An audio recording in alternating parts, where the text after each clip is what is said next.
everyone, and thanks for joining me for this jazz guitar lesson. This is a follow-up to my last video called Creating Tension with the Diminished Arpeggio. And there's a link to that video in the description of this video. So if you haven't watched that, I would recommend you watch that one first so that you get an understanding of this concept. So today what we're going to do is we're going to take the concept from the last lesson and we're going to apply it to a minor 2-5-1 in the key of E minor. So those chords are going to be F sharp minor 7 flat 5 is your 2 chord, B7, and we can put a flat 9 on there, is going to be your 5 chord, and E minor 6 is going to be your 1 chord. And I've given you 3 examples in this lesson. And the first 2 examples, I'm playing over the 2 and the 5 with some standard 2-5 vocabulary. But it's when we get to the 1 chord, the point of resolution, where we're going to take this concept and apply it here.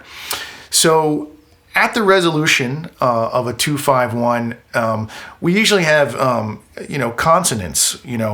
We've arrived to the tonal center, and our lines kind of rest there. But what we're doing with this concept is we are going to make the resolution to the 1 and then immediately introduce tension by moving to the D sharp diminished arpeggio. So for the 1 chord, the E minor 6, we're going to play the E minor 6 arpeggio and then immediately move down a half step from the root to the D sharp diminished and play that arpeggio. And if you watch the previous video, you'll see that the D sharp diminished arpeggio can be looked at as a rootless B7 flat 9. So it's essentially the 5 chord. So we're creating a cadence back 5 to the 1.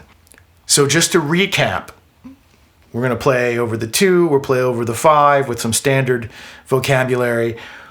We temporarily resolve to the E minor 6, and then we immediately reintroduce the sound of the 5 chord, of the B7, by using the D sharp diminished arpeggio.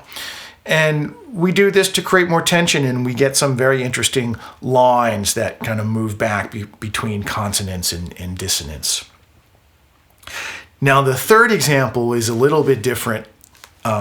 Here, I'm moving between the E minor 6 arpeggio and the D sharp diminished arpeggio over the entire 2-5-1. So I'm literally forcing this approach over all 3 chords of the 2-5-1. Now this is going to create some harmonic rubs and some inconsistencies over the 2 chord and over the 5 chord. And how I get around that is by increasing the rate of movement. So I'm switching from 8th notes, which were in the first 2 examples, to 16th notes, right? And this is referred to as double time feel.